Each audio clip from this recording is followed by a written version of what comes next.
Hello दोस्तों, good morning, सुप्रभात। आप सभी का स्वागत करता हूं आपके अपने यूट्यूब चैनल ज्ञान मंजिल तक में। दोस्तों, तो आज मैं लेके आया हूं 22 मार्च 2022 ईस्वी का करंट अफेयर्स।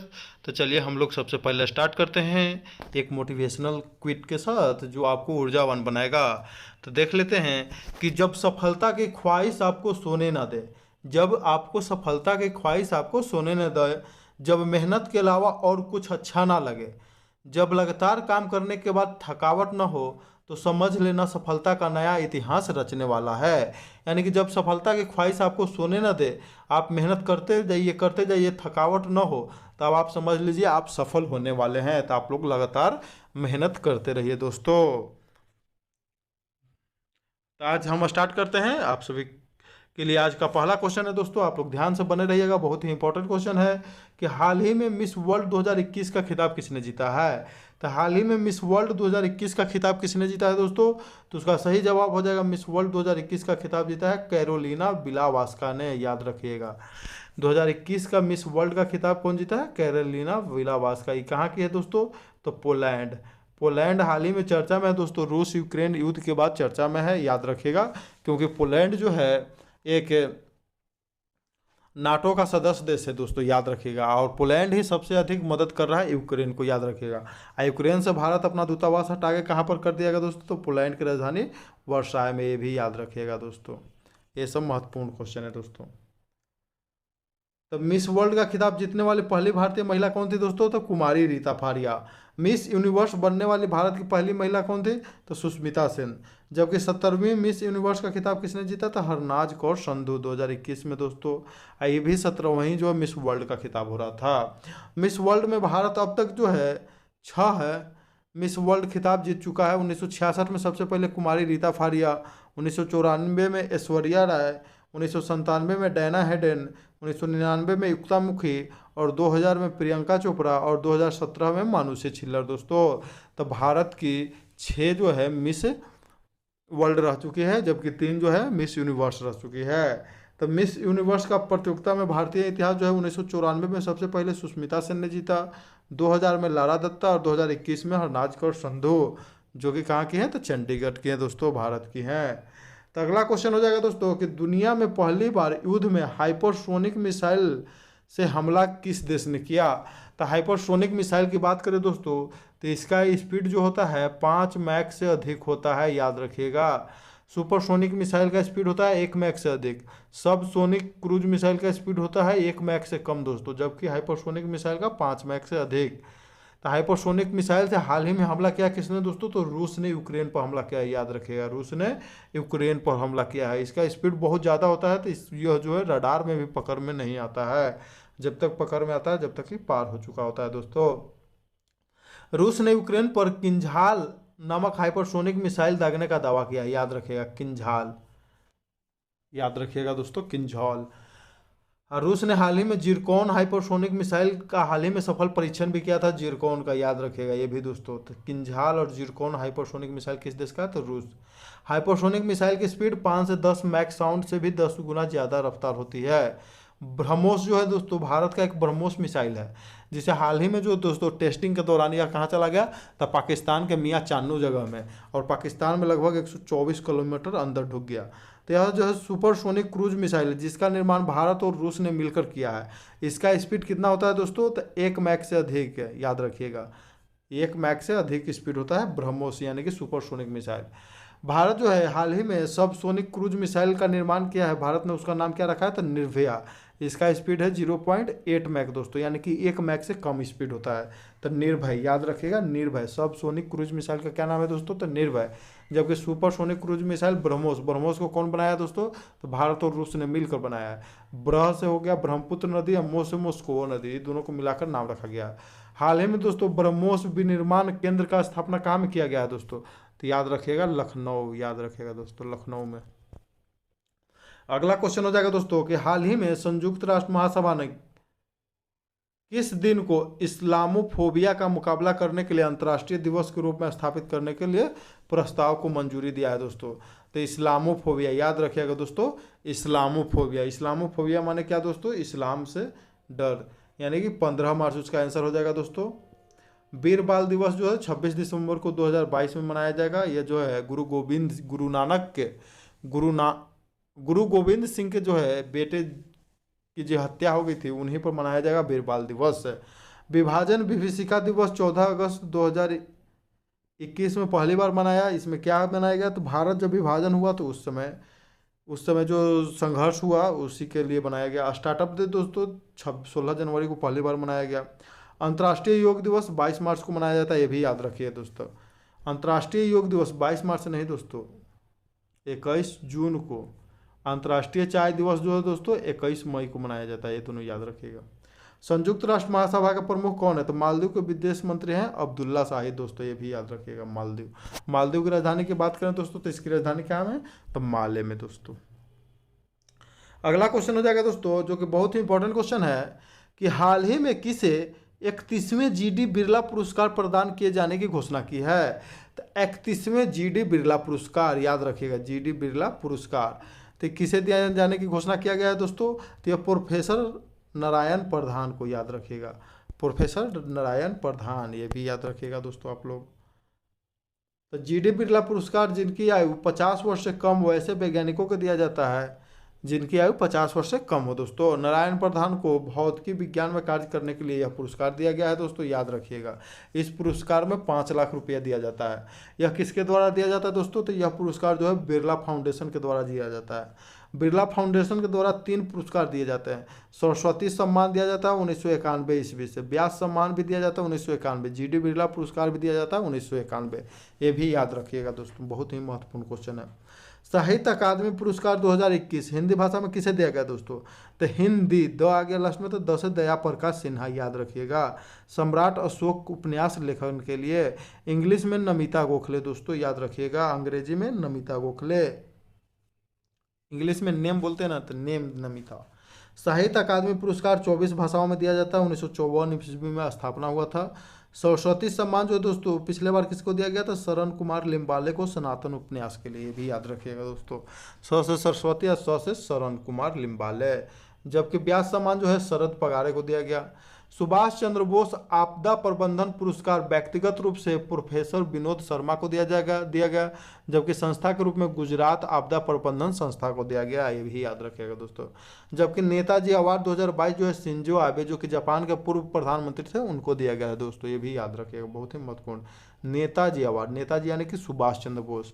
जापान के प्रधानमंत्री वर्तमान में कौन है दोस्तों, तो फूमियो काशिदा, याद रखिएगा दोस्तों।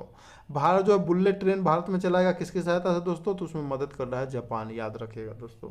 इसमें पहला स्टेशन कौन बन रहा है दोस्तों, तो सूरत बन रहा है। सूरत किस नदी के किनारे स्थित है दोस्तों, तो सूरत अच्छा रहेगा तो ताप्ती, यानी कि धूपा में जाइएगा तो बचाते हैं ना, तप न जाए, जल न जाए। अगला क्वेश्चन हो जाएगा दोस्तों कि प्रतिवर्ष विश्व गौरैया दिवस कब मनाया जाता है, तो प्रतिवर्ष विश्व गौरैया दिवस की बात करें दोस्तों तो यह कब मनाया जाता है, इसकी बात हो जाएगी। तो गौरैया दिवस 20 मार्च को मनाया जाता है दोस्तों, याद रखिएगा, गौरैया दिवस 20 मार्च को मनाया जाता है। इस बार का थीम है दोस्तों आई लव स्पैरो। गौरैया जिसको हम लोग बचपन में चिड़िया बोलते थे दोस्तों, जो छोटा छोटा होता है, नल उल में पानी पीने के लिए लटक जाता है, बिहार का जो राजकीय पक्षी है दोस्तों। गौरैया दिवस मनाने की शुरुआत 2010 में किया गया, 2012 में दिल्ली ने इसे राजकीय पक्षी घोषित किया। बिहार का भी राजकीय पक्षी कौन है दोस्तों, तो गौरैया है।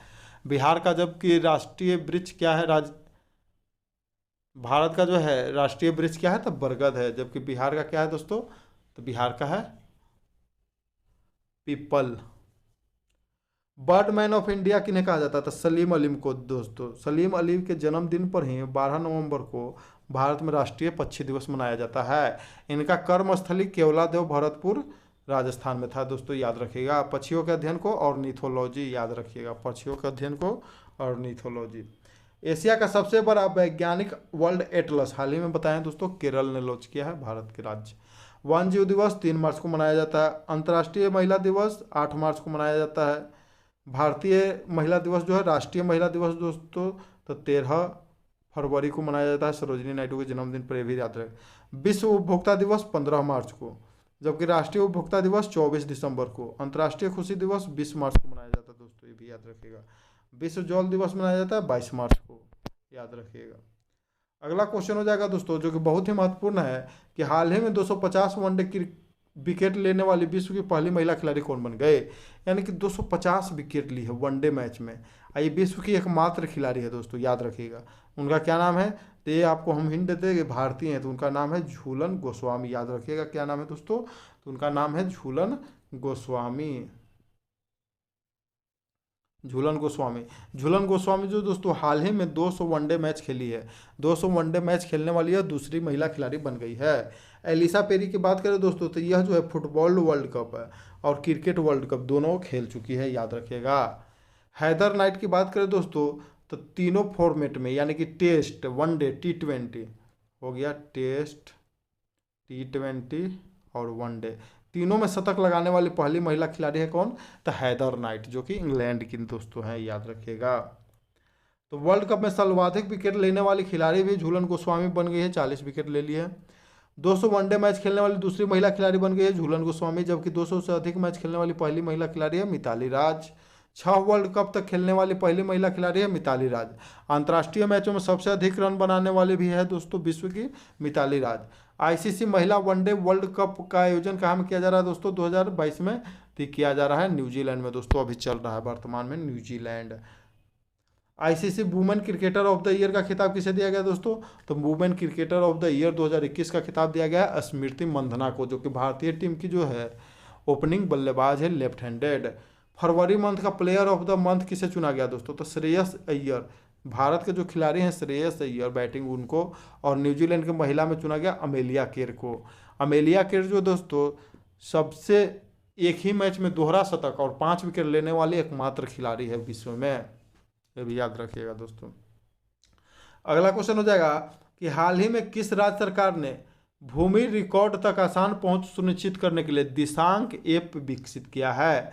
तो दिशांक ऐप किसने विकसित किया है दोस्तों?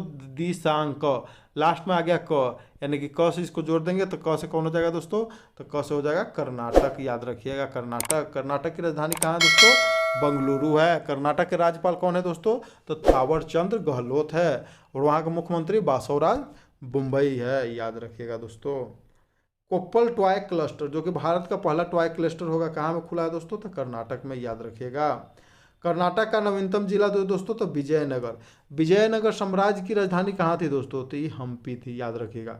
विजयनगर के एक राजा हुआ करते थे कृष्णदेव राय, उन्होंने एक पुस्तक लिखा था, उनका क्या नाम था दोस्तों? तो अमुक्त मल्याद, याद रखिएगा, अमुक्त मल्याद।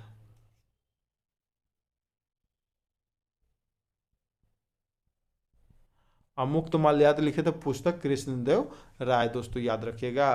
अब कृष्णदेव राय के दरबार में ही 8 जो है अष्ट दिग्गज रहा करते थे दोस्तों।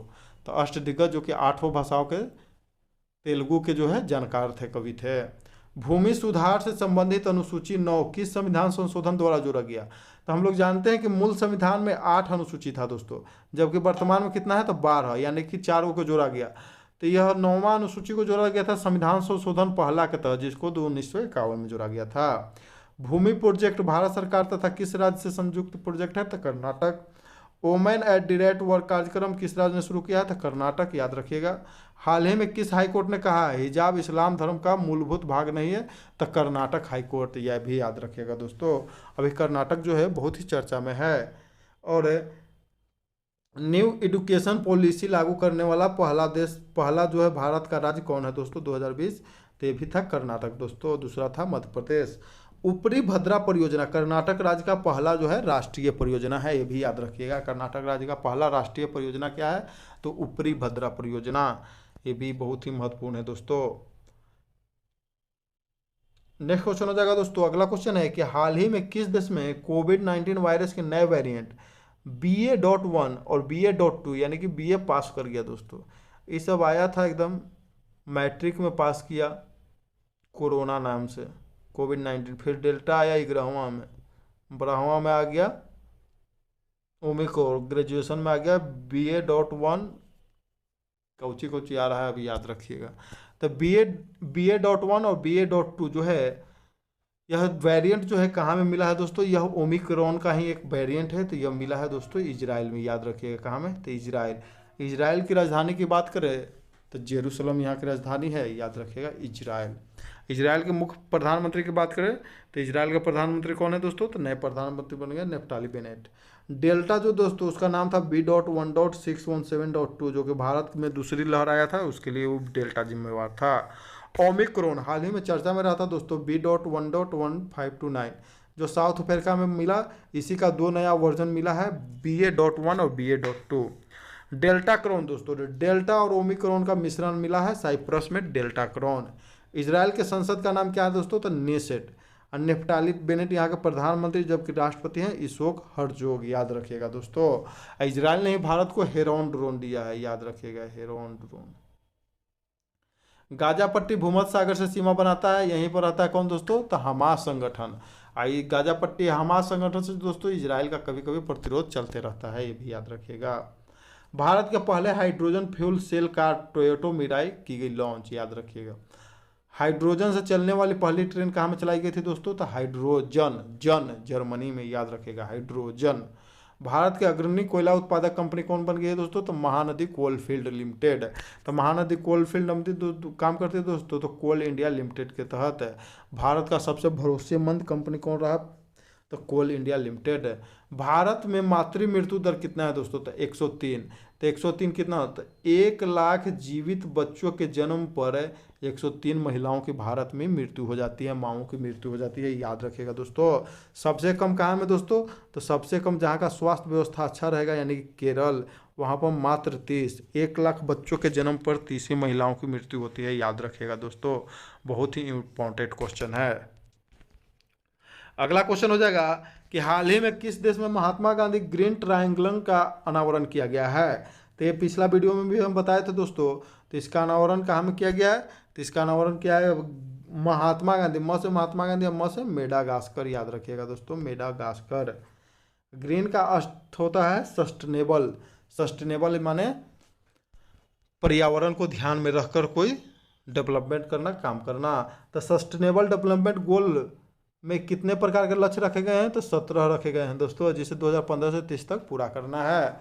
स्टैचू ऑफ इक्विलिटी दोस्तों बहुत ही इंपॉर्टेंट क्वेश्चन है, कहाँ में इसका उद्घाटन किया गया, तो 5 फरवरी 2022 को नरेंद्र मोदी उद्घाटन किया हैदराबाद में। इसमें किसकी मूर्ति है दोस्तों, तो Ramanujacharya.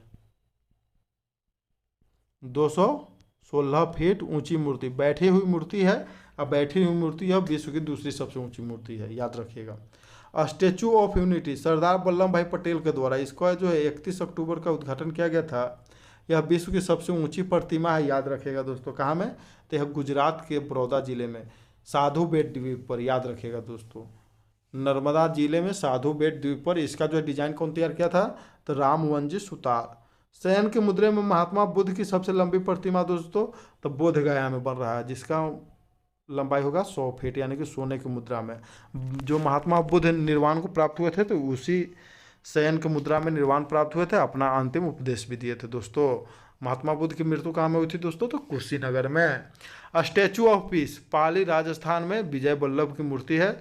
Mahatma Gandhi metro station Mauritius में खोला गया है दोस्तों, याद रखिएगा। चंपारण सत्याग्रह, महात्मा गांधी से जुड़े हुए कुछ महत्वपूर्ण क्वेश्चन देख लेते हैं। तो चंपारण सत्याग्रह का आयोजन कब किया गया दोस्तों, तो 1919 में। चंपारण सत्याग्रह करने के लिए महात्मा गांधी को किसने जो है न्योता दिया था दोस्तों, याद रखिएगा, तो राजकुमार शुक्ल, याद रखिएगा राजकुमार शुक्ल।